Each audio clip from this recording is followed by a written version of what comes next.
go in, you got your fake name, and you operate on that fake name, and then you'll get your passport back years later. I lost my identity, quite literally. And that was what I needed, man. It was like a baptism in humility, bro. Nobody gave a fuck I was a SEAL. No one even knew. I had a fake name. I was completely somebody else. You knew at age 7 you wanted to be Navy SEAL.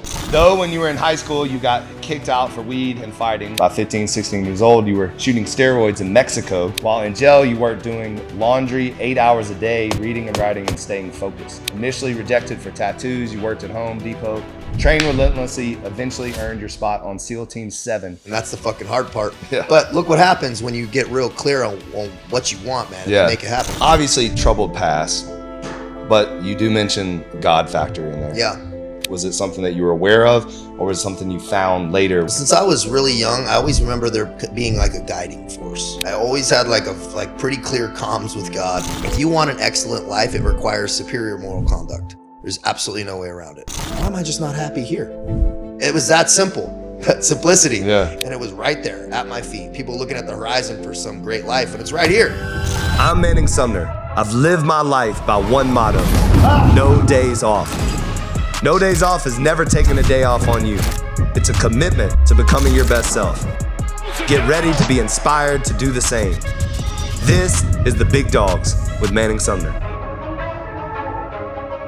All right, Taylor, let's do this. Yeah, man. Thanks for coming on the Big Dawgs. Manning, dude, I'm glad we're here, bro. My boy Jimmy Watson, shout out to Jimmy. Linked us. He said this is one of the most enjoyable podcasts that he's ever done. Oh man, that means a lot. Yeah, for real, dude. And Jimmy don't throw around shit. He goes, dude, you got to get down there, man, and meet Manning. And you know, people say that, but you never know. And then I roll up in here, I'm like, what the fuck did I just roll Jimmy into, hasn't even bro? been here yet. He didn't even tell me. No. Oh, he didn't come here? No, Jimmy did it in this damn apartment, so he didn't even get to. Now he did see my other facility in Wynwood, which is super nice. But it's this is the 2.0. I had no idea what I was walking into, so it was a pleasant surprise, and I was like, wow, this is one of maybe the best gym I've ever seen. Thank you. Executed, bro, for real. That means a lot. Yeah, I man. just had this couple. So we've had 25 countries come here since we opened. Like, people from 25 different countries, and they all like are saying similar things. And this couple from Italy, was it yesterday or 2 days ago, was like, this is the coolest thing we've ever been to. Like, energy. They took a class, they hung out, they did the spa, and they were like, this is the best gym we've ever had ever. And I was like, man, that's awesome. So, well, this shit don't happen by accident. Yeah. I've never executed something like this, but that designed life is kind of what we're all about, and got people who are in that awareness of that raised consciousness of like, what success look like to you? What do you want? How does this look? And then backing it up with discipline and execution. And that's the fucking hard part. Yeah. But look what happens when you get real clear on what you want, man, and then make it happen. It's like fucking when we're impressive. done, I'll show you the first warehouse that I sat on the train tracks, and there was a guy shaving, a homeless man shaving in the back. It was Wynwood before Wynwood. Yeah. I'm not sure if you're familiar with Wynwood, but I'm talking crack houses, hookers, homeless people. Like, it was a rough neighborhood. Yeah, I think Amber was talking about it a little earlier. And I was like, this is it. Yeah. And I literally saw a huge sports complex, and like, I just saw something bigger than what it was. Mm-hmm. And it was funny because the business partner at the time, I was like, this is it. And he was like, no, it's not. He was like, this ain't it, bro. He was like, this is not it. And I was like, sorry, it's my decision. Yeah. And sure enough, I mean, the first 2 years was miserable. Yeah. And it was hell getting it started. But just to your point, like, never giving up, keeping the vision there, and just showing up. And the next thing you know, now we have 8 locations and the new headquarters. So, dude, that's crazy, man, because there's a lot of pressure, man. I can't imagine the amount of pressure that you've powered through, payrolls and dealing with the city and this and that, and fucking just every day putting out flyers, man. I mean, I can only imagine. It doesn't stop. Like, this morning I was putting out a flyer at 5 o'clock in the morning. I was figuring, bro, I go, dude. It gets worse as you grow. Yeah, people see this, and so you've had to get better. Like, we all had, as that pressure and responsibility, as it rises, we either get better or the problems just fucking crush us. No, you have to. You have to grow as a human being. You have to get smarter. You have to learn from those that came before you. You have to apply the knowledge too. Yeah. That's another thing too that I feel like I know a lot of guys that they learn, they read, they watch a shitload of podcasts, and they have all this knowledge inside of them. And if you talk to them, they spit out like these big words and they sound like amazing, but they're doing nothing with their lives. Yeah. Like, it's like weird. Knowledge ain't power, bro. It's knowledge applied is power. Yes. Right. It's a completely different animal. I mean, knowledge sitting on the shelf, it's like talent sitting on the shelf. If you don't back it up with application and execution and discipline, it's fucking zero. It's nothing. Zero. Well, let me tell the people a little about yourself, and then we'll keep going. All right. Yeah, man. Taylor. Born in Boston and raised in Southern California. Yeah. You grew up with a Marine father who was also a bodybuilder and battled addiction, and a mother who was a teacher and aerobics instructor. Your grandfather was a Naval Academy graduate and Navy captain, surrounded by military fitness and sports influence. The seed was planted early. You knew at age 7 you wanted to be a Navy SEAL. Though, that's my son's name, by the way. Yeah. 7. Really? Yeah. Wow, that's amazing. Yeah. Though when you were in high school, you got kicked out for weed and fighting, lost your lacrosse scholarship. While you had good grades, you were always out at night, not the team captain you should have been. By 15, 16 years old, you were shooting steroids in Mexico. Your plan B, and by the way, if any of this is inaccurate, interrupt me. All right? I'm like shocked whoever compiled that. It's fucking amazing, dude. I'm like, damn, it's accurate. I'm taking it back. That's too accurate. You're like, oh shit, gotta address this. It's perfect. Your plan B was to go to a small school for football, but on the side you were partying.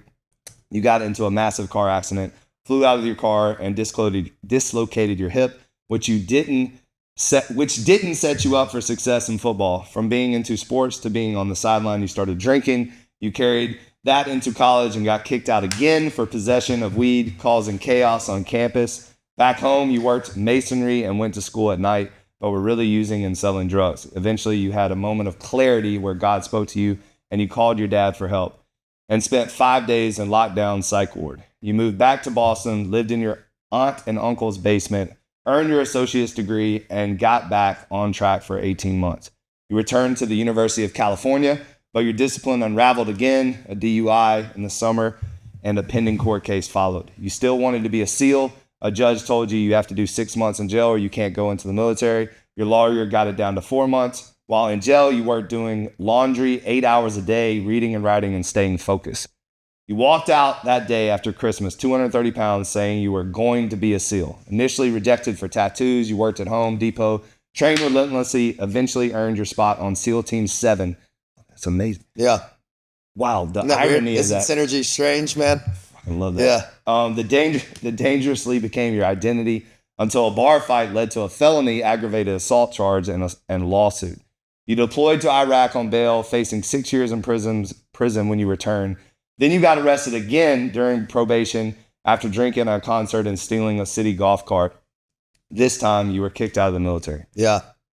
You pivoted to real estate development, walking into supervision position for the largest private residential developer in the United States, then started abusing Adderall, Xanax, and weed. When weed became legal, you got offered and took a job as CSO of a cannabis company, then became the CEO, living in a high-rise and snorting fentanyl. After one overdose where you cracked your face, a VC told you went from asset to liability. You moved to Hawaii, stopped doing opiates, couldn't sleep for a week, checked into a hospital, and tried to get clean. Days later, you contemplated suicide for 3 days straight. One thought was to jump into a volcano, but you decided if you were going out, it wasn't going to be by your own hand. 8 days later, you flew to France and joined the French Foreign Legion. There you cut all vices, connected with God, and found peace through extreme discipline. You posted your story to YouTube, it blew up, and you started to post more videos. The French Foreign Legion ordered you to take all your videos down. Not wanting to comply, you hired a lawyer who told you it was either jail or breaking the contract. So you broke the contract and left. Finding redemption, inner peace, and the fortification of the mind and body through discipline and subtraction, learn to self-actualize your divine design through a correct system of life disciplines. Now you are on a mission to show others how to realign their lives to experience peace and clarity by training mind deliberately as well as the body, showing others how to get their fire for life back with a lot of lessons learned the hard way. Man, that's a damn good recap. Yes. Who did that, man? Yeah. Damn. Is it weird when you hear on fire. Someone like read all that? Dude, it sounds like a lot of shit. Yeah, right. a lot of learning the hard way, man. So take us back, man, because like like what you just said, it's a lot. It's Yeah. a lot. What was the point where you knew you were going the wrong way, but you hadn't, because I feel like people always talk about this, Yeah. rock bottom, right? Yeah. Or a moment. Yeah. And it sounds like you went through a lot. Yeah. Why do you think it never felt like rock bottom? Sunk. Yeah. It never like sat. where you just kept repeating bad mistakes. Dude, I loved immediate gratification too much. And that paired with a lack of purpose and vision much further, right? I would have like vision in very short distances. Like I wasn't thinking in years or decades. I wasn't thinking in those terms. And I would think in weeks. I would have big goals, set them. I knew I'd achieve them, but a lot of it was ego driven. Mm-hmm. I think maybe that's from childhood, or maybe I had some insecurities or something. I think a lot of people who do achieve a lot are ambitious. We have these things, whatever it is, not necessarily bad, but it was just something I didn't really address, of like external validation being the thing that fulfilled me, rather than God and my own personal disciplines fulfilling me. That was something I had to learn later. And that's probably why, and I lacked self-awareness on a massive scale, right? I fucking lacked. Here's how much self-awareness I lacked.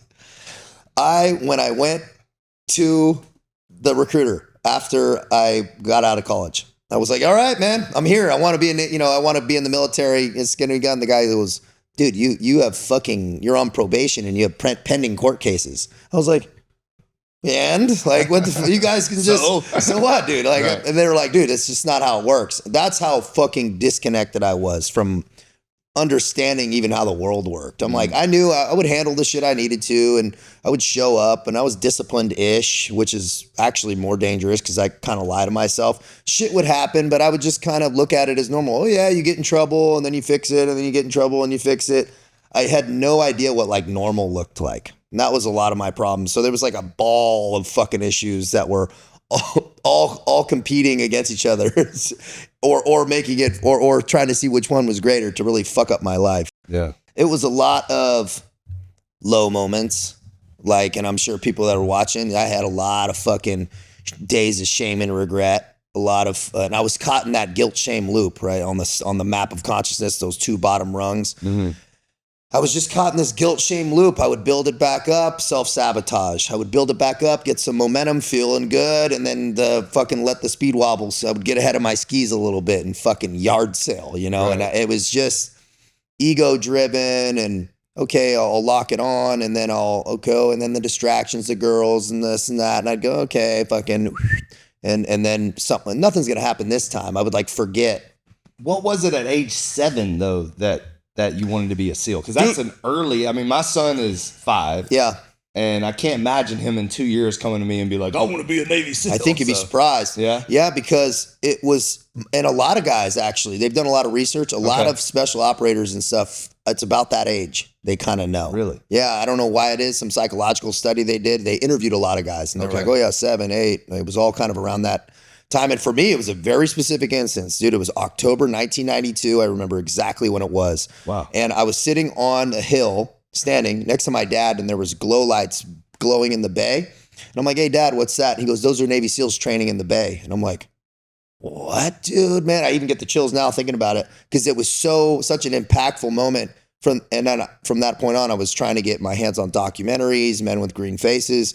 I was just fascinated with Vietnam SEALs, and like, dude, that's a fucking job you can just do and get paid for. It was shocking to me. Yeah. So it got shelved. I knew I was going to go in the military, but I was like, okay, I have to go to college. I have to hit all these wickets before I can do that type of thing. Yeah. That's just how I viewed it. And so, but in that process of shelving it, I stacked a bunch of fucking misdemeanors and just problems, because I was like, oh, later, I'm going to go in. So I might as well live it up now, because I'm going to handle all that shit later. And when I should have, I don't even think I could have listened to anybody really about, people did try to guide me, I wasn't listening. So, but at some point I needed to kind of see like, oh yeah, if you want that, you got to start now.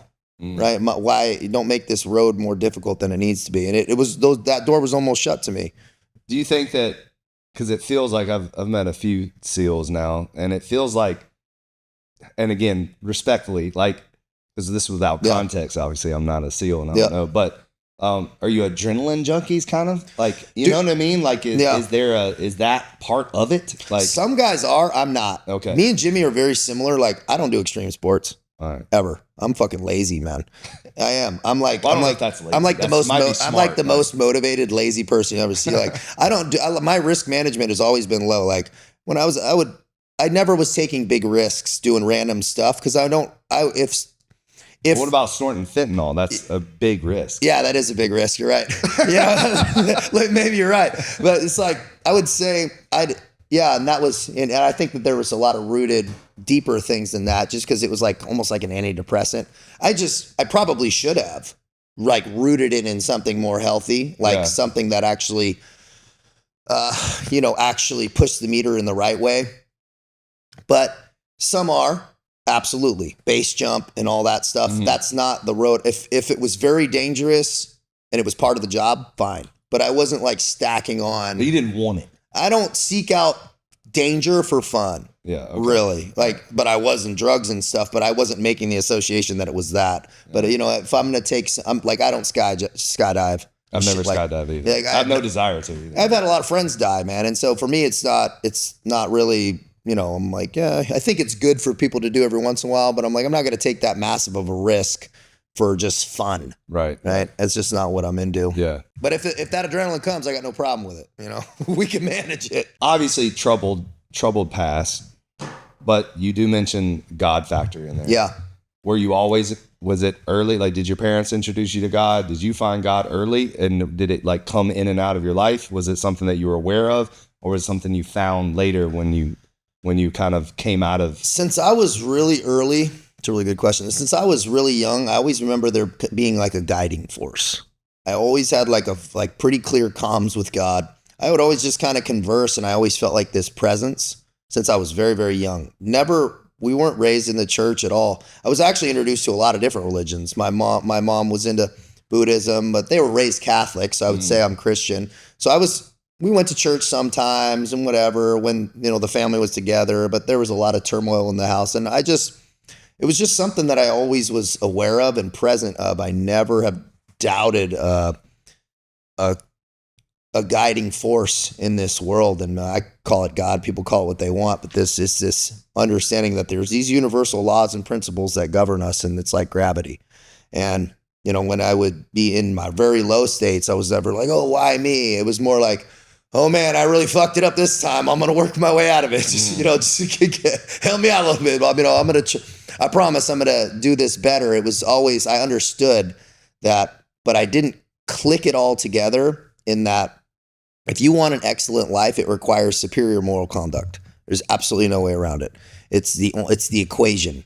And if you want to try to get around that fucking equation, you're going to get fucking burned. Right. And it's only a matter of time. Karmic debt, all these things are very, very real. And I always say, you don't got to be pushing grandmas in the street to stack karmic debt. You can just not be living your best life. Little small little things, or where the justification starts. Devil's in the justification. You don't need to justify beautiful choices.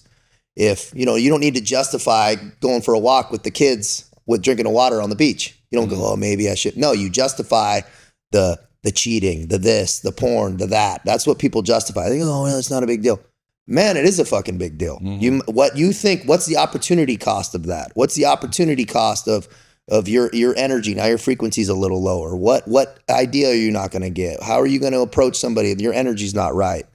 You might miss something massive just because of what you think is a small thing. And that was something which, when I was in the Foreign Legion in my mid-30s, that I really started to connect. But It took me all through my 20s and losing everything multiple times and being suicidal and almost dying and this and that and war and deployments and all this stuff to really kind of pull all that stuff together.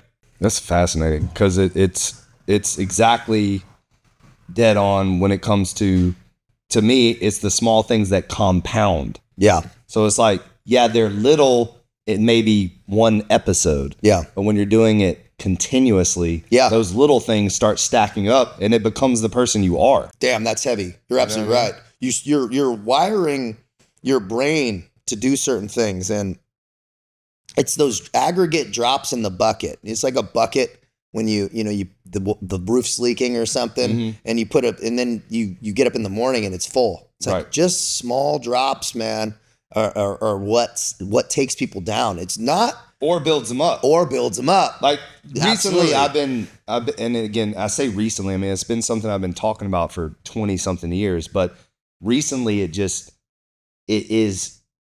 like literally life is consistency. Yeah. Like absolutely everything is about consistency. Yep. And in both directions. Both like directions. We're talking about. So if you're consistent in making the wrong choices, immediate gratification. Or the consistent and delayed gratification and doing the right things, then these things are compounding over time, and it's literally the person you're becoming. Yeah, and you pull so far ahead of people if you're consistently accurate with all your daily actions are aligned with the outcomes you want. Right? That's true alignment. If your actions are not aligned with the outcomes you want, by definition, you're out of alignment. Right. And in that out of alignment, it's like when you hit the warning fucking thing on the road, it's like, yeah. That's exactly what it is. You're getting all these friction, and how do you know if you're experiencing friction? Well, you don't feel right. There's like a depressed state starting, and also you start to experience turmoil, chaos. Your relationship starts to get shaky, right? You communicate, job might be kind of shaky, or things are starting to stack up. That's friction. Right. That's when things are smooth and you're in flow state, shit's clicking in. You communicate with your spouse, your kids, you're present, things are feeling good, your energy's high. A lot of people talk about energy, right? Like they're like, man, I just have no energy. People always go diet and this and that. There could be some of it, but it's also misalignment in your soul. That's what a lot of it is. And that's in my experience with in my own life is it wasn't the diet, man. Like my diet could have been locked on when I'm doing the wrong shit. My fucking energy's just shit. It's because you're hemorrhaging energy from your soul, man, you might be in a job that you're really not supposed to be in. You might be in a relationship you're not supposed to be in, dealing with people you're not supposed to be dealing with. And that is how God, the universe, speaks to us and goes, hey, there's an issue here. That's why things don't feel right. And it requires self-awareness. I think it strips your confidence too. Oh, it has to. Like if you're waking up every single morning, looking yourself in the mirror and you're letting yourself down because of the choices you made yesterday and you're about to make today, then you're not walking around very confident. And people get used to that comfortable agony. That's really what needs to happen is there's people comfortable agony. People they're more comfortable in this agony that they know than the fear of whatever the change might be. Those things have to tip. Or they're comfortable and they don't want to do the effort that requires the change. They're scared of the effort that they know they're going to have to commit to in order to change. Oh, 100%. 100%. It's going to require something different. And we as humans, it requires a deliberate action because we don't want change. From our caveman days, dude, we want to stay in this cave where we know at least it might not be, but over the horizon, there might be monsters and fucking no water, right? It's like, well, you don't know. And so it requires some balls, some deliberate action. And things generally have to get bad enough to where you have to change. Now, I always say the wise man learns from others. So you don't have to burn in. The problem is most people don't have the balls to burn in. It sounds bad, but they just don't have the balls to fucking burn all the way in, which would actually be better because then they're forced at a rock bottom to change. Versus some people just kind of ride. They have enough salary, but they're paycheck to paycheck, but they're kind of not working out, but they're kind of just, and it's not low enough to where they're like under a bridge and go, man, I need to change my life. Right. So you don't need to get there though. If you're self-aware enough to realize that the life you're experiencing, if it's not fucking exactly what you want, identify certain things to start changing. You don't need to change everything at once. Matter of fact, I don't suggest it. Man, if you're like, man, I really should start getting it. The authentic voice of God speaks to us. It's that conscience congruency, right? When you're congruent with your conscience, it requires some inner dialogue and some self-talk that you're aware of. But you go, man, if it's telling you, hey, man, I should probably start getting up early and do it. Fucking do it. Like that, we always know what we're supposed to do, but we find a way to like quiet that voice with distraction and noise. Right. And it requires some quiet time. That's why I suggest people do it in the morning just to get clear on like kind of what's going on and to become a little bit more self-aware because that authentic voice is guiding us to our 10.0 What was self. the first thing that you knew you had to change?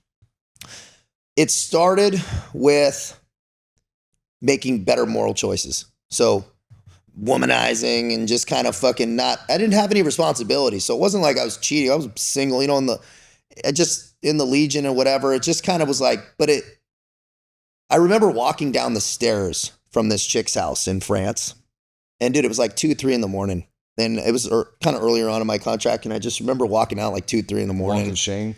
Yeah, but I was like, yeah, kind of. But I was like, it was like different than shame. Because it was fine. It was like actually a good experience. It wasn't like, but I just went, this is not who I want to be anymore, man. It's just, what's the fucking point of this? Right? And yeah, it's not a bad, nobody's hurt, nobody's cheated on. It's not a bad situation, but it's not who I want to be. And that was enough to start changing that. Then I was like, man, stop going to the bars. Stop kind of this. Because it just wasn't conducive where I was going. You're spending money you shouldn't be spending. You're around people that aren't, what's the point? You're playing grab ass fuck games. Like, what the hell are you celebrating? Right? That was when I started to become more aware of that. And then it was waking up early as fuck, way earlier than I wanted to, every fucking day. I never even had the concept of doing it every day. And then I just... Really? Even being in the military? Well, I was getting up early for work. Yeah. But just for that, not for yourself. Yeah. And so, but every day, right? And that was something when I went, you know what? I'm getting up at 5 for the Foreign Legion. We would get up at 5 and run and do all this shit. I'm like, I'm getting up at 3:30 every day. And I would go work out in the bathroom because I was in a barracks room, dude. Right. And I would go in the bathroom, nothing crazy, but I would just get up and kind of be ahead of the game. But it was also shit, shower, shave, be ready. And I was like ready, chilling, like writing in my journal and stuff when everyone's doing the Chinese fire drill, trying to get ready. Yeah. It was more out of, I just wanted to be more prepared and not rush. It was actually kind of out of that first.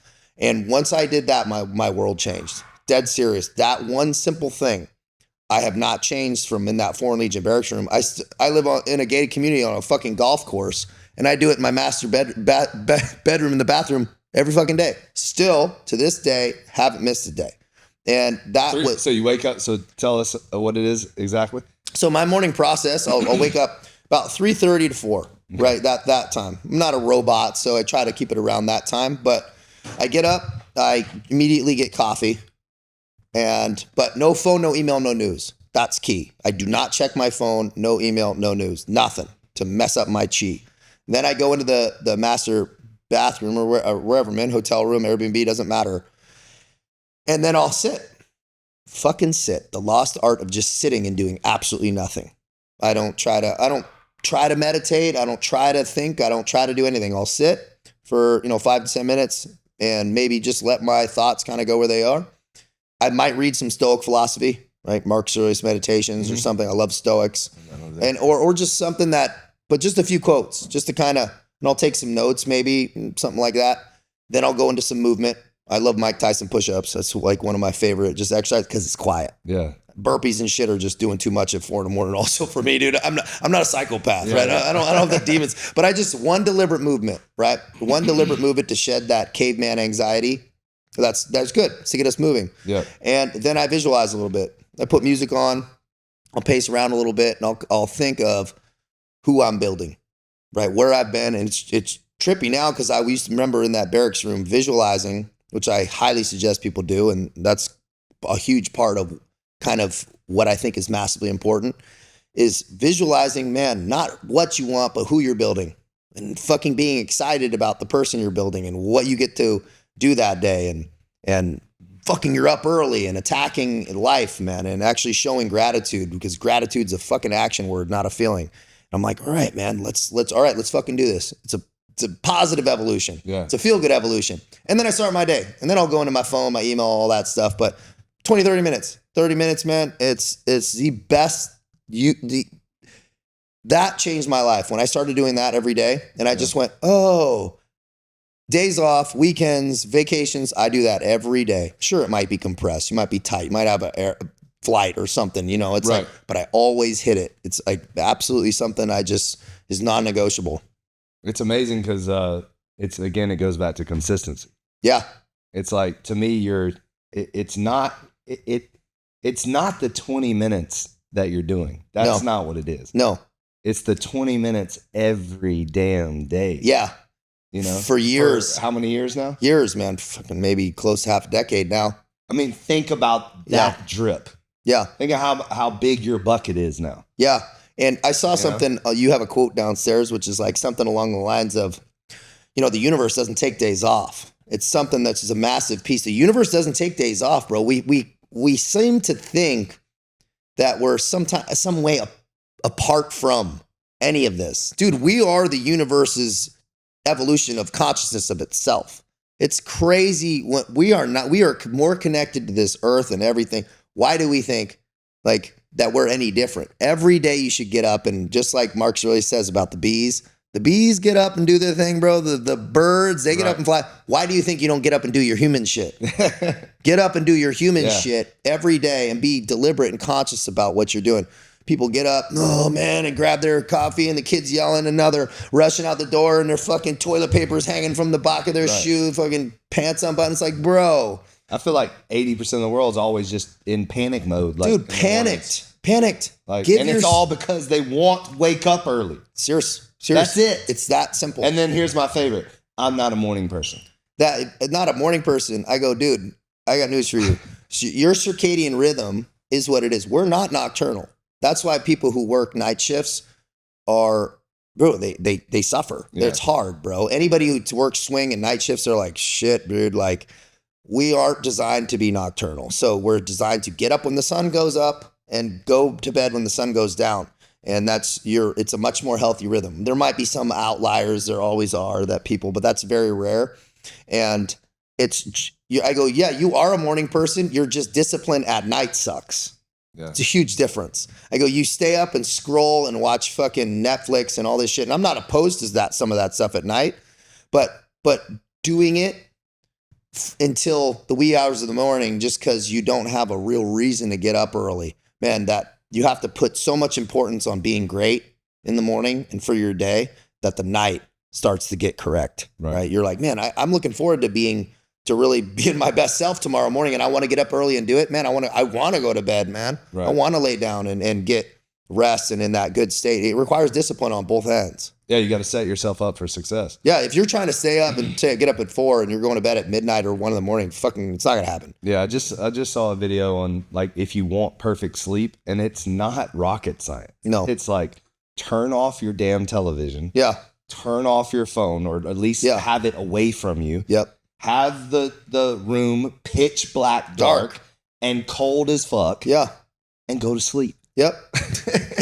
It's really that simple. It is that simple, but most things are simple, right? Yeah. True sophistication is simplicity, right? And so if you want a really sophisticated, badass life, you should look to simplify it, right? And that goes down to your wardrobe, everything, man. Like, clean out your fucking house and your drawers and watch what starts to happen.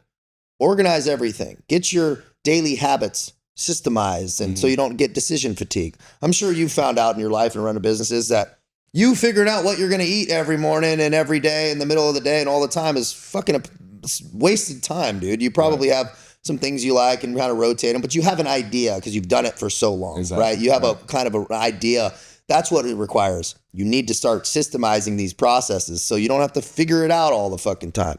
That's why keep your wardrobe simple, keep your life simple, keep things manageable, and your schedule, as simple and manageable as you can, because there's too many other complexities and variables everywhere. Right? It's so why make it more complicated on yourself? Control the things you can to your maximum ability, so you can actually have the bandwidth, the emotional bandwidth to deal with all the other shit. Right. So what would you say the biggest deception was? What was the biggest lie you were told? It's not that simple. The biggest lie he was ever told. No, that's the biggest lie I was ever told. It's not that simple. Yeah. And it's a lie they tell you over and over again. What's not simple? Any of it. Any of it. All of it. All of it. Yeah. It's how they get you to give up. Get the chills, man. It's how they get you to it's give not up. That simple, Vinny. Damn. What movie is this from? So what's the truth? You remember this? I don't think I do, about the boxer so he was like a world champion boxer, and he got in a severe car wreck. Scene savage. He got in a severe car wreck and broke his neck. Mm-hmm. And they did the screws in his skull, the halo. Yeah. And they told him, you're toast. You're toast. Yep. And he fucking went down in his basement and started lifting weights. Yeah. And with the halo.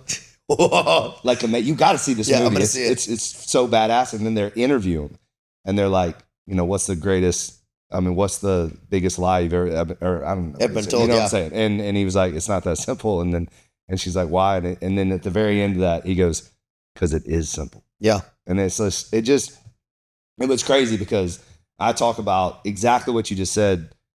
There's so much sophistication and simplicity. Yeah. And I think it's like a Coco Chanel quote too. I swear to God. So every time I see like guys like us, say her quote basically, because it's so damn true. It's like everyone wants to complicate this thing, and we complicate it with our own desires. Yeah. That's usually what complicates things. And the desires are distractions. The desires are distractions. Think about a lot of great men that we've thought about. What takes a lot of them down?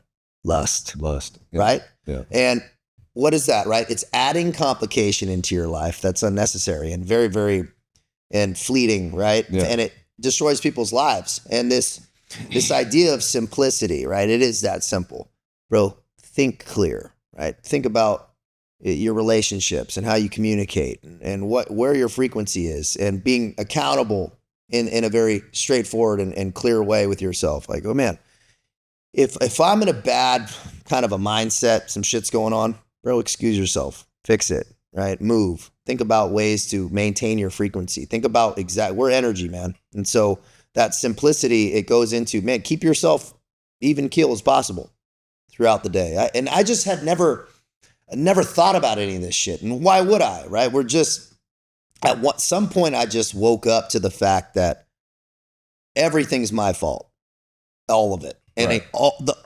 And I remember this in the Foreign Legion. So people that don't know, it's kind of a rough institution, and a lot of Eastern Bloc guys, it's like prison with a gun. It's pretty rough. And so I was cleaning a lot of toilets at the beginning, because they're like, hey, Navy SEAL, come clean this fucking toilet, right? And so I was getting a lot of extra love. And I just remember kind of being like, man, fuck this. Like, I'm just like in this spot. And I had this Zen moment. And I started looking up Zen quotes and shit just out of like need. Right. Like, what am I? And it was like, exactly where you are is where you need to be. And I had this like feeling of peace come over me when I went, oh yeah, this is exactly where I need to be. So I just cleaned the fuck out of those toilets, bro. They couldn't break me, man. And I was making sure it was the cleanest fucking toilet in the world. You could eat off the pipes in the back, dude. It goes back to how you do anything is how you do everything. Absolutely. Like, that's something that I get so irritated with people. It's like they're great at certain things, but then they're terrible at other things. It's like weird. Yeah, be thorough. Be thorough, man. And it was peaceful to know that my reality, it didn't need to be something else.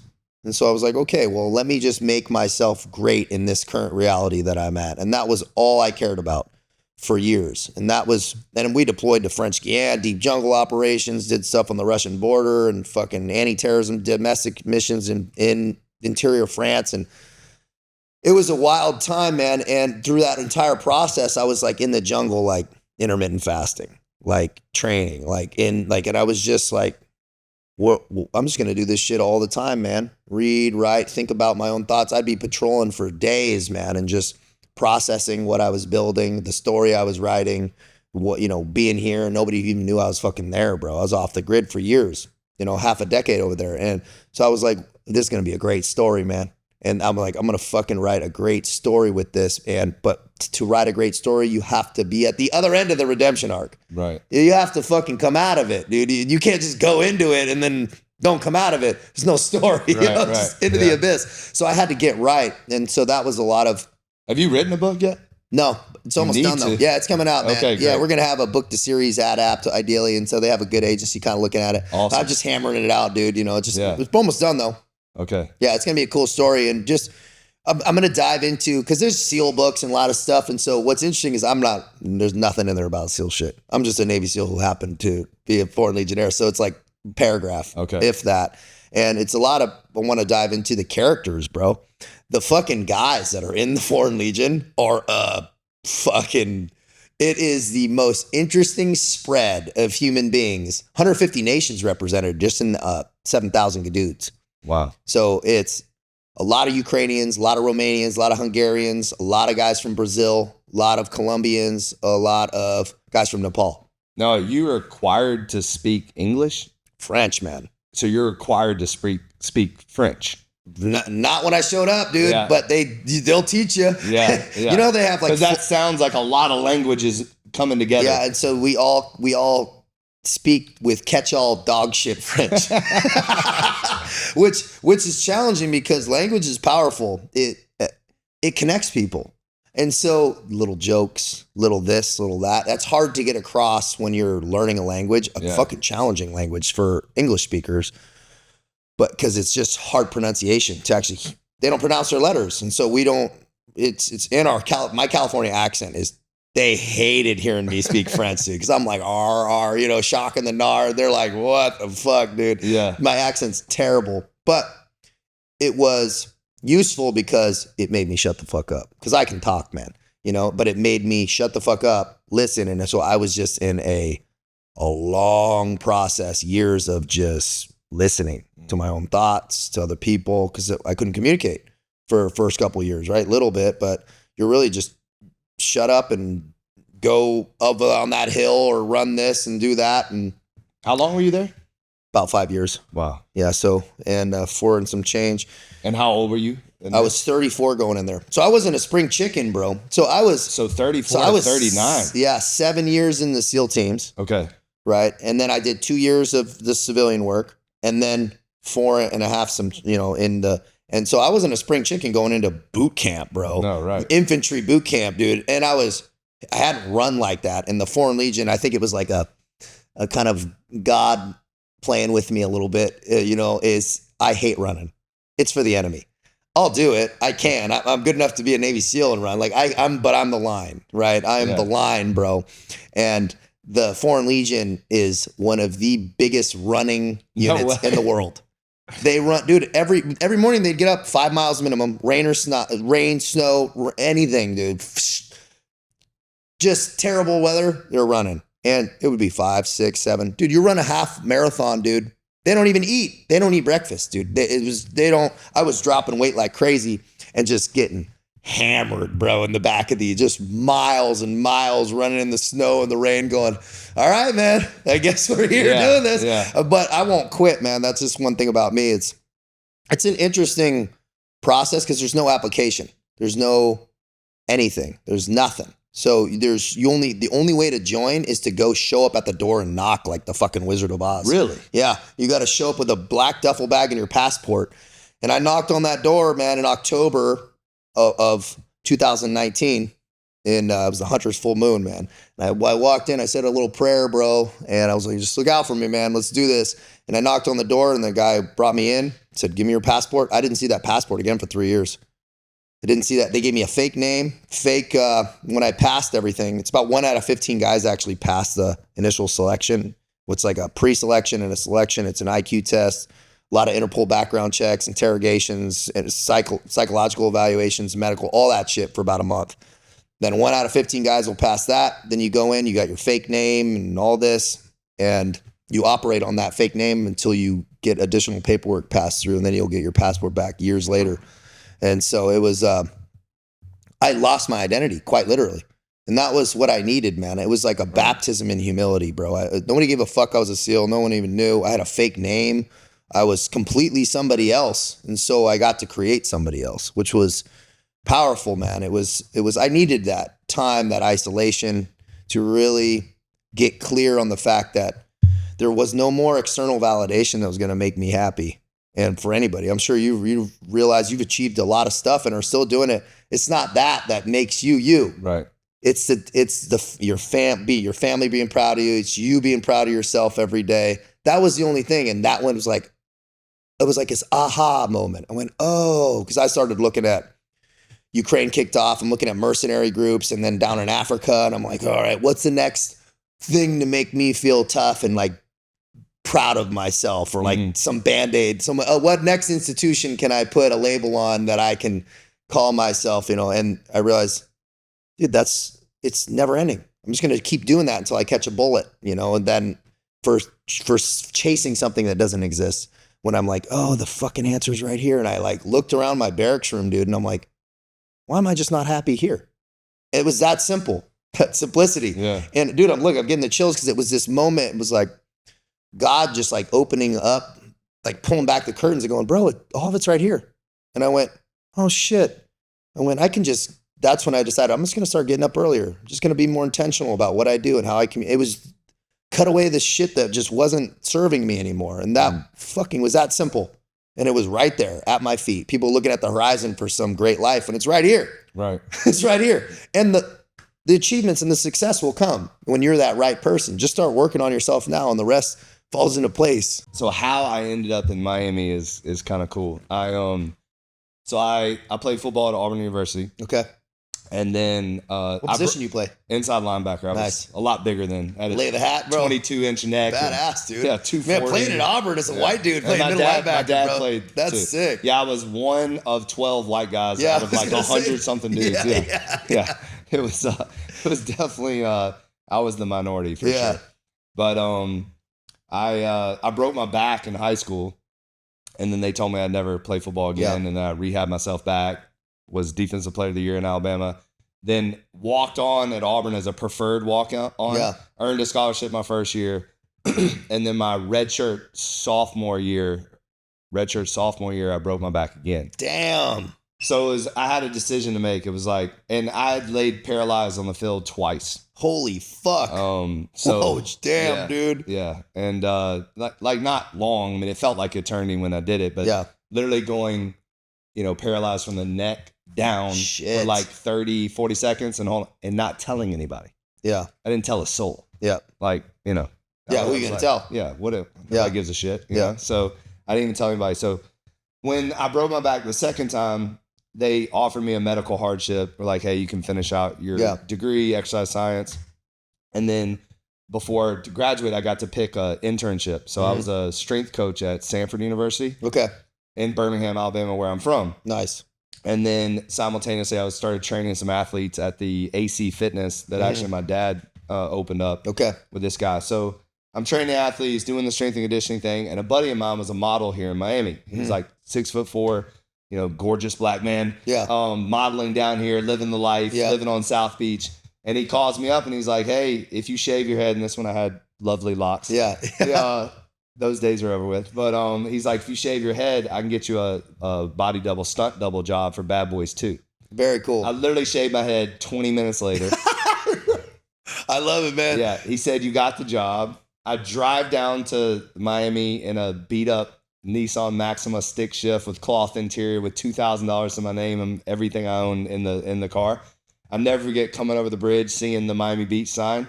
And I literally was like, I'm never leaving. I'm never leaving. I was like, I'm never leaving. And got on set, had my own trailer, makeup, the whole thing. Did that experience. And so that's what brought me here. I was a stunt double on Bad Boys 2. No shit, man. That's badass. Yeah, it's a fun story. That is a cool story. Yeah. Who was down there at Auburn? Was Takeo Spikes down there? I was his backup. No way, bro. I was thinking that it might have been about the same time. Shout out to Takeo. Yeah. What a freak. Like, I mean... Because he was at the Chargers. Talk about no neck. He had no neck. That dude's got the most impressive neck in all football. So I was strong, like really strong. Mm-hmm. And my max on bench was like 440. Yeah. And and I was like top 5 on the team. He was number 1. Yeah. Just take a wild guess of what his max was. 550. Oh man. Yeah. Like, and he would do it like. Yeah, at probably 240. Yeah, at probably 240, 250. Like not 300 pounds. No, he was 228. Jesus, bro. That's crazy. I mean, he was a specimen. Yeah. And he could run like a deer. Yeah. And then he was very smart too. Yeah. He was the quarterback on the defense. Yeah. Just a real smart dude. Wow, that's cool, man. We had some studs. We actually had 29 guys on my football team from Broward and Dade County. Damn. So that was interesting because I had no idea I would end up in Miami. Yeah. But I had a bunch of Broward and Dade County guys on our team. Dade County reps in NFL just in general, too. Markeith Cooper, Martavius Houston. Who else was down there? Man, I forget everybody's name, but like, I mean, those practices must have got wild, bro. In the summers, dude, trying to get slots. Well, of course, my dad tells me if you want to make a name for yourself, pick a fight with the biggest guy on the team the first day of practice. That's what he told me to do. And so I literally punch Victor Riley. Victor Riley was 6'8", 335 pounds. Oh, damn. Tackle, and I punch him right in the throat, like on a play, but I like purposely just fucking like that. Next thing I know, this joker's on top of me, just pounding me, and then I get up and I'm just smiling from ear to ear, and he's like, "What is wrong with this guy?" And I was like, "That's what my dad told me to do." And then all the coaches loved me from then on out, and it worked. It worked like a charm. That's amazing advice. And I got my ass kicked, but it was awesome. Like, it was just great. But, dude, that's a cool experience being down there, bro. That's Auburn football, bro. If you played football at Auburn, you were like, like you could park anywhere, you could show up to class anytime you wanted to. You had like 14 tutors. It was fun. It was a blast. That's a cool experience, man. That's definitely like one of my highlights of life. It was playing football. At Auburn. I bet. Yeah, and then also too, my dad played there, so there was a little bit of legacy, with that, and it was cool. He played linebacker too? He did, yeah. He actually was offensive guard his first year at like 200 pounds. That's how it was back in the day, dude. They wouldn't even give them water at practice. They had to drink the sweat out of their towels. Like, it was bad. Was it Vince Lombardi? He was like, water makes you weak. Yeah. I mean, it was so funny the way they treated him. Yeah. So they had this thing called mat drills. And like when we did mat drills, it was like, exercises and stuff. Yeah. Their mat drills were in a basement with wrestling mats, and they would go, you versus you, go. No shit. And like full on fights. Yeah. Like that was their mat drills.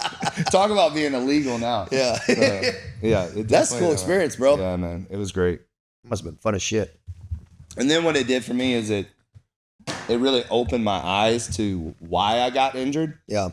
So I started thinking about like how I was lifting and the things I was doing, and it was just all wrong. It was just all wrong. What do you think? What was wrong about it? Everything was about strength. Like how much weight can you lift? Yeah. Like that was everything. Yeah. And then how big could you? So basically, how big and strong can you be? Yeah. And there was no like mobility, warm up, speed, power. Like use of and just was wrong. And so as I dove into kinesiology and exercise science, and I started training other athletes, I just started doing it in a different way. Yep. And that's kind of how now, I mean, I've trained thousands of athletes and it with this different philosophy that I kind of created. Who do you think the best athlete you ever trained is? So Julius Peppers, by far, you mentioned him earlier, is a freak of nature, specimen, gentle giant, amazing guy. But watching him run so it was interesting because you said you forgot he went to Green Bay. Yeah. That's when like we had our best offseason. Yeah. So he came to me and he was like 315. Damn, he was 315. Yeah, when he came to me. Okay. Off season, obviously. Yeah. And he was like, "Yo, bro, I've got traded. I'm going to Green Bay. I need it." So we worked our asses off that year. I got him down to 278. Damn. Just like huge, shredded. Yeah. And he was running like a deer. And I'll never forget. I would have him and Joe Hayden running like 150s together. Yeah. So like down back 25 yards down back 3 times. Yeah. And you had to do it as a lineman. You had to get under 28 seconds. But as a DB, you had to get under 24 seconds. Yeah. You had him doing it with the DB time. He was just doing it. Yeah. At 23 seconds. Like, I mean, at 297 pounds. It was crazy. 278 pounds. Seeing him in like pads, it doesn't even look fair. Like even in the NFL, certain people just set themselves apart. It's like, I mean, that's why he had such longevity, man. He had longevity in one of the most challenging sports, and he wasn't an offensive lineman. Dude, he playing defensive line, like outside linebacker, dude. Remember those guys don't play visor, 17 years, bro. His visor, he looked like freaking Darth Vader. It was cool awesome. looking as fuck. He was such a gangster. Just G with it, man. Yeah. And just dripping in swag, bro. Yeah. Just everything played about with him. And swag. he was a quiet. Yeah. You know, he let his play talk for him. Yeah. Like very just a led by example, you know. Yeah, But, man. It was that's cool. I saw that, man. He's like, I've always really admired the way he played, man. Yeah. And then I would say Joe Johnson is another one that was just a freak. I mean, he could still be in the NBA today. That's crazy. He's dude. that athletic, that gifted, built like a Greek god. Yeah. You know, now he's into yoga. Yeah. Like he actually has ISO yoga. No way. Said ISO Joe. Yep. And he's opening up yoga clinics. Oh, very cool. And seeing someone like, you know, what is Joe? Joe's like 6'8". Yeah. And 240, but he's like, you know, putting his leg behind his head now. It's pretty wild. I like seeing guys. It's like this push of wellness now. It's like there's this wellness push of there's like a raising of consciousness happening in the movement and athletic space. It's not like it was kind of when we were younger, where it was like, bro, just get your chalk protein and fucking muscle it down. And it's not like that anymore. It's not about how huge you can get. It's like, man, how there's functionality, yes, but it's also, man, how can you be big and strong and look good and fucking healthy? It's not like and just longevity. Yeah, can you move? How can we keep this going? Because it doesn't matter, man, if you do it, if you're like looking solid for a year and then trash the rest. It's like, what's the point, man? We're just getting smarter. I mean, really. Yeah, I would say this though. There is a level of. I still miss the guys that really work hard though. Yeah. Because there's still, I think there's a little bit of like you got these guys that like want to foam roll for an hour, and it's like, all right, like there's still like a little bit too much of that to a certain degree. You don't see a lot of the Dorian Yateses walking around, right? Like the guys that are pushing like themselves to absolute max. I mean, I admire that. It's hard to do. Yeah, it's hard to go. The Ronnie Coleman documentary. No. Oh man, it's so sad, dude. He basically like destroyed his body. Like he destroyed it. He went so hard in the paint, dude, on his lifts, bro. Like, I mean, some of those old documentaries of him, dude, where he's just repping 700 on the, insane. Just like, what the? Well, he screwed his back up like bad. Yeah, he barely walk now. Yeah, he's so sad. But you know what's interesting is you have guys like, God, who's the white dude that was Jay Cutler? Jay Cutler. Yeah. He looked great. Yeah. Very functional. Right. He trained different. He did. He trained a lot different, right? Yeah. He was so good at like the efficiency of movements. Like I remember seeing him curl with 40s, right? Yeah. And he's like, and I'm like, huh. It really, just watching him do that changed the way I think about stuff. I'm like, just efficiency of movement and the squeeze and the contraction and the time under tension. It's the time under tension. I mean, he's just the time under tension, bro. And like watching how clean his movement was, I'm like, oh. Yeah, I actually had early on, I got introduced to kind of one of my mentors. His name was Tim Singleton. He was just yoked. And I was 240, just had my dreams crushed that football was taken away from me. And he was a bodybuilder, a natural bodybuilder. And he was like, yo, just, let's start training. And I went from 240 to 198, but I was stronger. Wow. At 198, and I looked like crazy. Better. Yeah. And it was all by being intentional. Yeah. It was that mind to muscle connection, just training different. That was all it was. Yeah. With intensity of focus and time and attention, not intensity of weight. Of weight and of, volume. Volume, high volume and weight. So it was, it's really interesting what you can do with your body. And then also, for like I'm 47 and I'm still doing it. Like, I'm still showing up, I still feel like I can change my body, you can change and adapt. You can make it bigger, get tighter. Yeah. But you also have you also talk about those drops in the bucket. You have decades of doing it wrong, doing it right, figuring it out, of diet, frequency, of intensity. Of course. You just have done so much work that. And also it takes years to build muscle, like years. Yeah. Like people don't understand how long it takes. Like that's why bodybuilders don't win shows until they're in their like mid 30s. Dude, Ronnie Coleman, I think he took 7th place for like 5 years or something. Yeah, Like a lot of people don't know, dude. Consistency. Until he got drunk that one night. Yeah. Dude, consistency, man. And there's something to be said for you just keep showing up. Like, so when I got out of jail, I was like probably 230, not all good weight, like football weight, you know, like not fat, but just too much, a fat layer on me. Right. And I'm like, okay, well, I got to trim down. I went down to like 185 in like 6 weeks, puking and running and just all that stuff. But that process of kind of trimming it off was so transformative because I had never really thought about training in that way. Right? I had never really thought about like getting leaner, like for a better purpose. Like I always thought you just were supposed to be bigger and heavier. And that was like a hard psychological shift for me, was to actually shift into that mode of, oh man, I'm going to trim it down and then we can kind of like build this back up. But going into SEAL training, it's like, only reason I was good is because I just fucking kept showing up. Yeah. I just kept showing up. Like I was failing when I first started like the selection process, or not in the military, but training for. And dude, it took me 9 months to get my contract, bro, because, I asked the guy, I said, well, who makes the decisions on SEAL contracts? Yeah. They're like, this old retired lieutenant commander. And he would run Vegas, LA, and San Diego. I said, well, I'm going to go fucking see him. I found his cell phone number. I called him, and he had this program that was attached to Naval Special Warfare.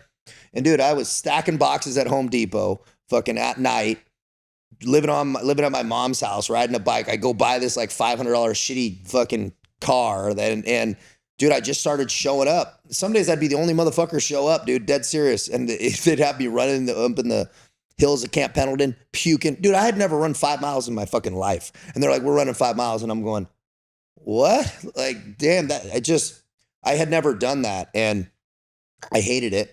Kept showing up. But I had that part of me just showing up changed my body. It also got me a lot of FaceTime with him. And so he signed my letter of recommendation to go into SEAL, to get my SEAL contract. Yeah. That just because I showed up, man. And I'm like, that consistency of not even knowing what the fuck I'm doing, bro. Just show up, dude. It's like people that go down to jujitsu or whatever. If you keep showing up there, you're going to get good. Yeah. I don't give a fuck who you are. You keep showing up to the gym, you're going to get in better shape. It's inevitable. You keep showing up, dude. You don't got to know what's right, what's the right plan, nothing. You're going to, because the contacts you'll make, the confidence you build, and just knowing that you're going to go. And there's that's part of the fun process, is learning as you're doing it, man, and showing up. I'm sure in business, nobody gave you a blueprint to do all this shit. There is no blueprint. Right. There's not. There's no blueprint, man. You're still figuring it out, I'm sure. Yeah. But what did you just kept showing up and meeting people and asking the right questions and probably failing and this and that and just not stopping. And that's a major piece of guys that pass through SEAL training, is they just never quit. What? Yeah. Speak on that. Because I mean, I've heard it's the hardest shit in the world. So like when you actually had to show up for, is Hell Week like the first thing you did? No, it's like Buds? 6 weeks in. Okay. So 6 weeks in and it's Buds. Yeah. And how was that? And mind you, by the time you get there, all these guys are all-American football players, fucking pros, some of them in a lot of sports, Olympians. So I show up, I'm like, damn, dude, these guys are putting up numbers, bro. I was like, fucking, I was good, but I'm not great at anything, but I'm good at kind of everything. Yeah. I was like, damn, dude, but I was getting fucking toasted by these guys. I'm like, I'm not do I even measure up here? And I show up, and we flew out with like 400 guys. We ended up finishing 13. That's exactly what I was just about to ask guys. you. How many guys show up, and then how many? Some of those guys, so we probably graduated 50. Okay. Some of those guys, probably about 50 of those guys got rolled back, injuries, failures. They get one roll. But 13 finished all the way through. And you were one of the 13. And I was one of the 13. Some of it's luck. Some of it's just grit and some other shit. But, dude, it was... What's the majority of the reason why? I mean, that's a lot of people quitting. Most people don't fail. Some fail. You got to be able to run fast and swim good enough and be good on the O course. You got to be an athlete. Yeah. But, dude, there was guys specimens, right? Just physical specimens that would have a bad day, bro. They'd get up cold and they'd look at the water, bro, and they'd be like, and the instructors know, because it's not the training. A lot of people think about it's not the events that are hard. Most people quit before or after evolutions, not during, which is interesting. It's not during the hard stuff. It's the anticipation of. It's like getting in your own It's the head. anticipation of, or the memory of. And it's also the instructors do a lot of shit with sleep deprivation that you don't think about. They'll take your K-bar knife, take an example, and they're like, oh man, this K-bar knife looks fucking, and they'll take it and just smash it on the cement, fucking make it all dull, and fucking be like, hey, that better be perfect tomorrow morning. So you're not sleeping. You're not sleeping. So you're no sleep going into a full day of just getting your dick pushed in, hypothermia, multiple 2-mile ocean swim, then a 7-mile time run. It's like you're going into all these things. Yeah. That's one day, man. And you're doing that for 6 months every day. So there's no days, just 6 straight months of that. And so dudes just get crushed. They just go fucking no way. I'm not doing it anymore. And they play games like, okay, we're going surf torture, they call it. So it's like hypothermia, and they put you in till you're shivering, and they pull you back out and back in. You don't know how long they're going to do it. So they'll just keep doing it until a certain amount of people quit. They get guys enticed with like, hey, we got coffee and donuts in the ambulance. If anybody quits, first guy to quit gets them. And then just getting in guys' heads, man. It's nighttime. They make you wave goodbye to the sun. They go, put your arms up because you're like extra cold and the breeze is hitting your armpits. And they're like, wave goodbye to the sun. They're like, I got good news and bad news, fellas. What do you want first? It doesn't matter what you say, right? He goes, all right. The bad news is this next evolution's going to be terrible. It's going to suck really bad. So a bunch of you are probably going to quit. He goes, the good news is this is a volunteer program. You don't have to be here. It's just what I'm going, these motherfuckers, all these guys just got back from Iraq too. Solid athletes. Some of these guys are crazy, but we would have kids doing 75 pull-ups, middle of hell week, like just studs, bro. Jeez. And so it was cool being around guys like that because some of those guys who you thought are studs really are, right? Some of my good homies are still operating at the top tip of the spear, man. And that's where Jimmy and I met. So Jimmy and I met in that training when we met. And Jimmy fucking love Jimmy, one of my favorite humans. He comes walking over, and I didn't know Jimmy's story or none of the backstory yet. Okay. And so he's coming up and I'm sitting there sharpening my knife, sitting outside. I just finished Hell Week. And Jimmy's walking up in his red helmet. He's in third phase, about to finish. And he goes, hey, man, hey. And I'm going, he's got such a distinctive and I'm voice. going, this motherfucker's going to say some shit. Like he's in a class ahead of me. He's going to talk some shit. And he goes, dude, you guys had a fucking shitty Hell Week, man. Good job, man. He goes, dude, it was cold, man. He goes, good shit, brother. And he's just talking. And then that was our first interaction. Yeah. Just positive in him, dude. And I'm like, that dude was cool as fuck. Come to find out, he'd be one of my best friends. But you meet amazing humans there, bro. Like it was very magical because of that shared hardship. Like a football team, dude. It's like, you bond over those hard summer 2-a-days and fucking all those drills, and dude, you get tight, and people on the exterior, they're never gonna touch that bond. Yeah. It's just different because of that shared hardship, and that's what it's designed to do, bro. Even in SEAL training, it's unique, and because officers go through the same training, that's very unique. Green Berets do it, SEALs do it. No other units do that. And so there's a very tight bond because, all the officers went through the same exact thing. The Spartans did it in the Agoge. Same stuff, right? You have officers. Nobody gets a pass on that part. And so it's powerful knowing that when you're operating in the Middle East or other places, you know this motherfucker. You might not like the guys with you. You don't got to like everybody. But he's tough. And know he's got a level of grit that is just unique. Yeah. And what do you think? I mean, why do you think you made it? I had told myself this. It's good genetic bone density. I think a little luck, but also in terms of the psychological piece is I had really painted myself into a corner of like there was no other option for me. This was it. I couldn't even get into any other military branch because I've been turned down by everybody. And I had no other options in my head. And I had student loans and debt. I had to make it just to pay off my student loans and shit, right? Like that my mom had co-signed on.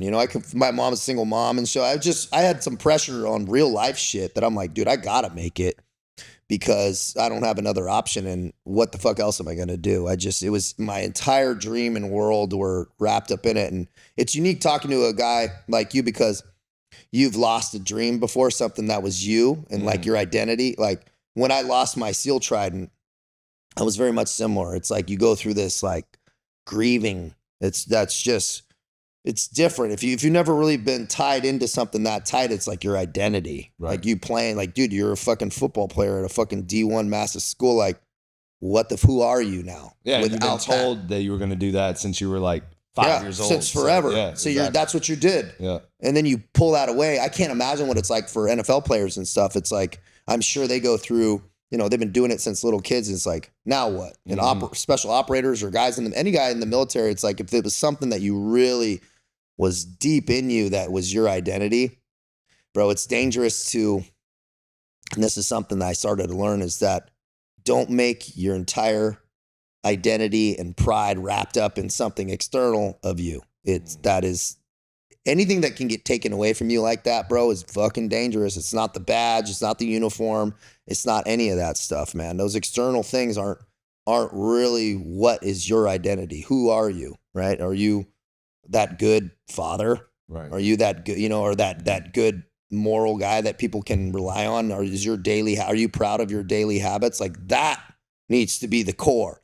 The other stuff, man, that's nice bolt on. Those achievements, they're important too, but they need to be bolt on, not the foundation. Right. What's going on in your life right now?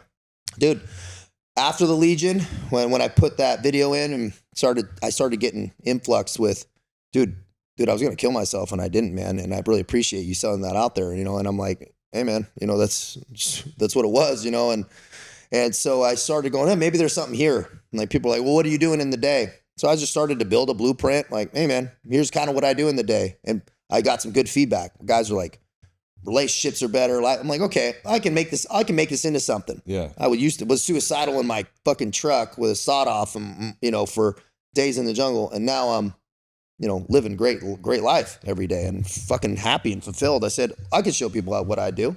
So I just built a blueprint, coaching, mentorship. I do some keynote speeches. I speak in prisons and other places, man. And it's just kind of loving what I'm doing, bro. Just trying to help people get better, really help people feel better about what they're doing. And really, not everybody needs the same shit. I work with business owners and guys fucking under a bridge, man, who can make it work. Like, I don't give a fuck. If somebody really wants to get better and they want to answer that calling, I'm fucking game, dude. Yeah. I'll work with them to kind of get up, because most people just need momentum. They don't need a perfect plan. They just need a fucking plan, a clean, simple plan. Wake up like this, move like this, eat like this, read some of this shit. Yeah. And that's really it's really what it is. And people go, oh, because then they're going to start taking their pieces. But once you get that ball rolling, man, it's beautiful to see. People are like, dude, my business is better.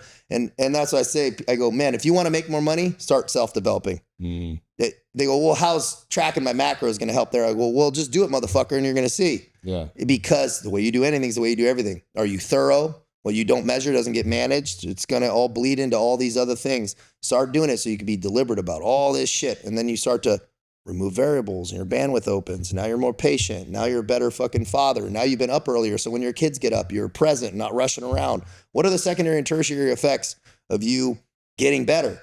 It's fucking amazing, dude. It's so amazing. And you can't experience it until you start doing it, because you can't predict or project what might get better and the benefits you'll have. And that's what at least I experienced in my life, because I started to get better and then met my fiance, we had a baby, got engaged, like things just started to come together. And it was all because I just started holding myself to a higher standard in a barracks room.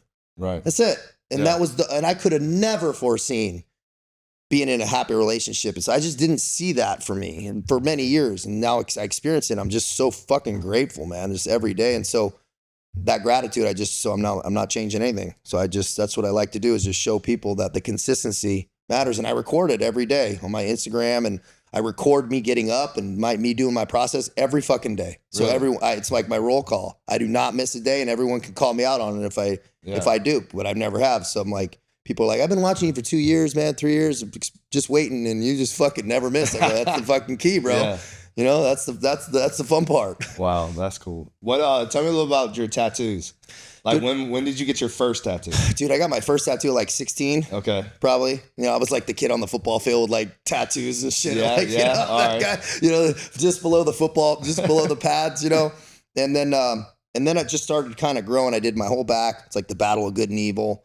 And then my legs are like old world, new world wars, you know, the jungle and the South America. And then, you know, I got a lot of Crusader stuff and Viking stuff, a lot of heritage stuff. Yeah. Yeah. I got a runic 7 on my chest. No way. Yeah. Runic 7. Yeah. Yeah. That's awesome. Did you get like addicted to it or I or hate is it getting tattooed. Yeah. I fucking hate it. I knew the vision of how I wanted to look, deliberate, right? Have a vision of like, and so part of that was, man, I need to finish my tattoos. I really kind of wanted that year-round tan, you know? So I needed it. You know, that's the part of the reason I would look down at my legs. I'm like, God, my legs are fucking white, dude. I need to get them tattooed. But, you know, I got tatted, I mean, all thorough, bro, like all the way up to the gooch. Yeah. All the it way looks up, like it, dude, so. like into the ass crack, bro. Like, wow. pretty, yeah, like, so I just was like, look, let me do this thorough. And it was just part of my vision, you know, part of the vision of how I wanted to present myself, how I felt. Mm-hmm. Like people fucking hate them or love them. It's like, I don't care what you do, but make sure you look like how you want to look. Yeah. Because it matters, man. The presentation matters of how you move through the day. I mean, training and this and that. It's like, dude, if you feel like you want to be strong, get strong. If you feel like you want to get leaner, get leaner. Yeah. There's just do it, because if you're not doing it, you're out of alignment. You're going to experience some friction with that. It's constantly like, man, I wish I was a little bit lighter. So you think the tattoos are kind of like the authentic expression of what you want it to look like? Since I was a kid. Yeah. My dad had tattoos and stuff, and that's what I always kind of was drawn to, was fascinated. When I saw the first time I was a little kid and I saw somebody like fully tattooed, I was like, God damn. Like no desire to touch my face or anything like that. It just wasn't part of my vision, you know? And so I'm pretty much done. Yeah. Maybe I'll touch some stuff up, but I got no room left, man. But it was, absolutely part of it. And I felt like booted up, man, when they all connected. Yeah. It was like down here. I finally needed to like connect, and I'm like, damn, man, I did it. And it took me, 20 years, but it got done. I find it cool because it's like there's so many stereotypes around it. Yep. And I've found almost every single time I've met a guy that's just tatted up from head to toe are the nicest people. Yeah. You know what I mean? Yeah. But there's such a stereotype that, you know, they're killers or something like that. It cracks me up. It's like, man. I mean, it's because there's nothing to hide. You know, it's like, I mean, and really it was a commitment to not playing by anybody else's rules. Like that wasn't the reason, but it was a commitment to myself, man, of, bro, my days of putting in a resume and trying to, I knew that wasn't it. Right. And I had to at some point own who I was and who I always felt like I was. And the minute I started playing in an authentic way, bro, I felt so much better. My energy was better. Right. I just fucking felt better than trying to, do cover up my tattoos because of what this guy buying a house might think. It wasn't me, man. And I experienced some friction with that. And when I really cut loose and just decided to, roll the dice, the truth was I made a fuck ton more money too, bro, because, part of it was because it's the authenticity. Yeah. When you're trying to 100%. Play somebody else's game, you're never going to win that way. Right. When you fucking go, off there's the beat, only one of you. Yeah. There's only one. And it's like doing something like this, this isn't in the plan, man.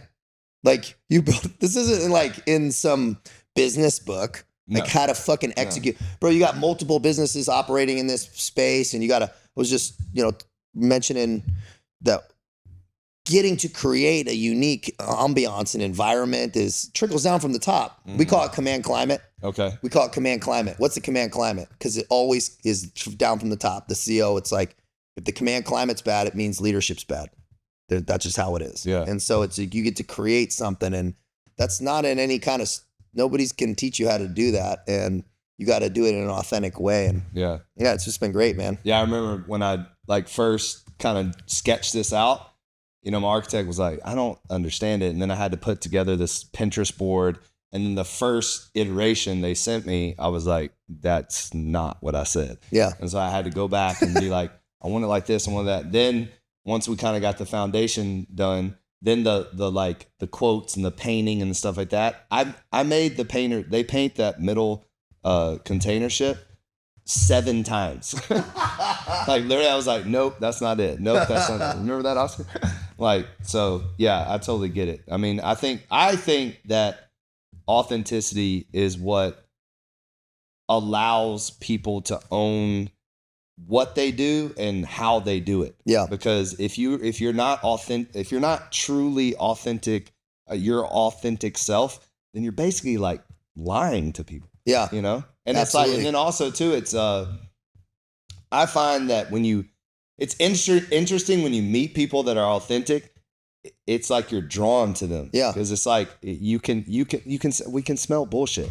Yeah. So it's like as soon as you meet somebody that's like I don't know if you noticed, but like I walked in and like we damn near hugged. Yeah, we did hug. You know what I mean? Yeah. And it felt like I knew you from we did forever. You know Yeah. what I mean? Man, and then I went said into to that hug myself pretty quick, dude. after, and I don't know if I weirded you out, but like after we did it, I was like, that felt kind of normal. Yeah. Like, you know what I mean? Yeah. Like I was like, I didn't even know that guy, but just went in for the hug. Yeah, So- we both did. Yeah, dude. Yeah, it was pretty cool. And why? Because, Yeah. dude, it just living transparent, being good, man, being fucking good with yourself, Yeah. being good with what you're doing, how you're thinking, man. It's like nobody's perfect, but man, it's amazing when you can kind of be comfortable in your own skin, comfortable with what you're doing and your day and your life. Yeah. And that's what I fucking want for everybody, man. That's exactly what I was saying in my head as you were saying that.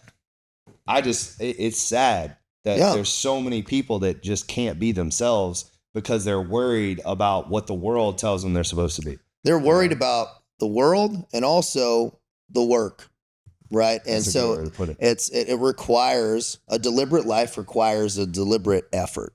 And when you start actually doing that, there's this positive effect that starts to be self-perpetuating. Now you do good things happen, you feel good, do good things, and then there's that opposite wheel, which is that negative self-talk. I feel bad. I want immediate gratification. I fucking feel guilty. I need to do more. It's like you can get into one of two silos. There's no fucking middle ground, man. Mm-hmm. There's no middle ground. This is very red and black. Yeah. And that it's very obvious when you meet people that are caught in that good deliberate positive circle. You're like, hey, what's up, dude? Like, and there's yeah, we're something all about it too. Like when you're in that good positive way, it's your reactions. Yeah. It's like you react differently. Yeah.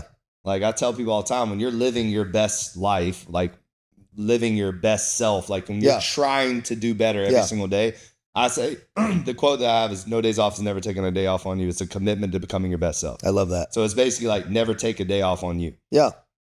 So every single day, life is granted to us. It's a gift. Yeah. Why would we take that off? Like, so every encounter matters. How you leave people better than you found them, all this stuff, right? Yeah. So to me, it's like when you are doing that, your interactions are so much better. Because when do we react wrong? It's when we feel like shit. Yeah, when we're in a bad state. When we're in a bad state. Yep. But if you can keep that, you mentioned earlier, that high frequency, Yeah. then all of a sudden you're treating people better, and therefore they're going to treat you better. It's most of the time. It's you know? amazing. So, It's amazing feedback. Yeah. People hold the door open for people leaving the gym, right? Yeah. Other places, bro, at the DMV, not so much, right? You know what I mean? That's It's such like, a true story. but dude, it's just people are walking out with a much different energy. Yeah. You know, it's like, hey, dude, what's going on, man? Yeah. All right, fucking cool. That's one of the exchange. reasons why I designed the gyms the way they are too, is I wanted an environment that people could connect. Yeah. So like you don't see a bunch of TVs, Yeah. a bunch of people walking around in headphones. I like that. Like it's an environment that we're supposed to do this. Yeah. You're supposed to be like, yo, what's up, man? Yeah, you've Like, created that because it's unique. Also, the space draws itself. You're like, oh, there's offices upstairs. There's, damn, dude. You're like, and I'm like, quotes. It felt really comfortable walking in here. Yeah, that's good. I was shocked. Yeah. Dead serious, bro. I walked in and I was like, what the fuck did I just walk into? I was like, hell yeah. Amber swooped over. I'm like, I got to do a panoramic here. I'm just running my suck, dude. Busting it on the story is sick. We gotta get your boy over here. So he works out all by himself all the time. I see him. Who? The guy. Help me out. Thank you, Jimmy. Yeah, Jimmy. Which I just drew. No, Sorry. dude. We got to get Jimmy. He's over moving back here too. Okay, he moved. Yeah, I think he's coming back here soon. All right. Yeah, I see him in Orlando after this. We're dropping our podcast out there, and dude, I'm just stoked to get back connected with him, bro. Yeah. Yeah. How's he doing? Great. Okay. Yeah, he was doing that training facility out in Alabama.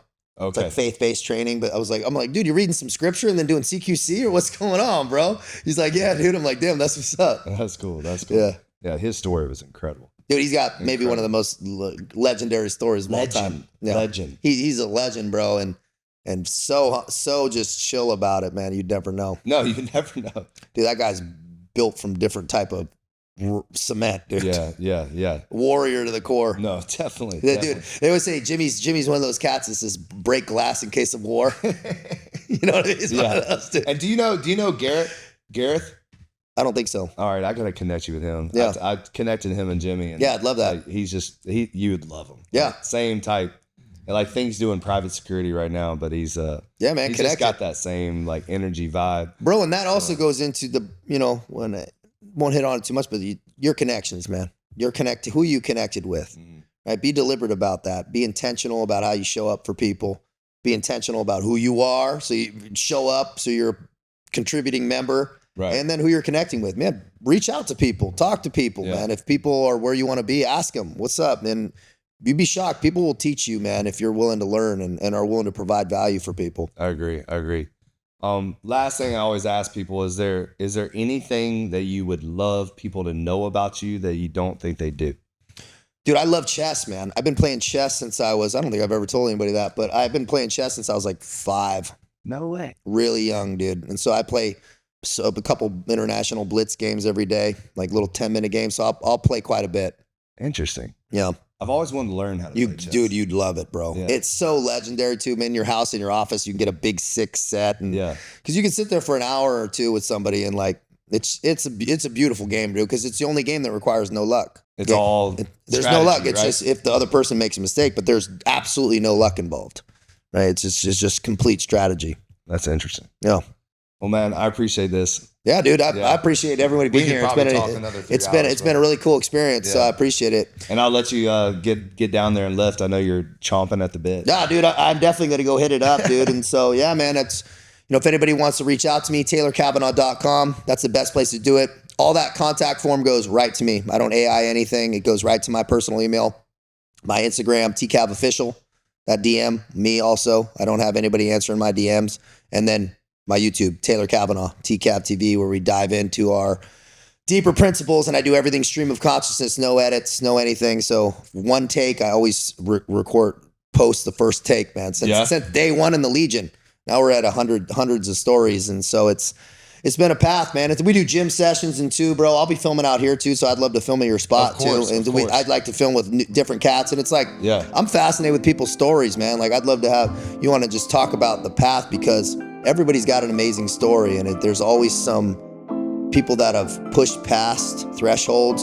There's something to be learned, man, about everybody's story. No, I agree. I mean, it's amazing to me that like there's so many people that have found purpose in their pain. Yeah, I like that. I appreciate it, man. Your test is your testimony, man. Oh, there you go. You know what I mean?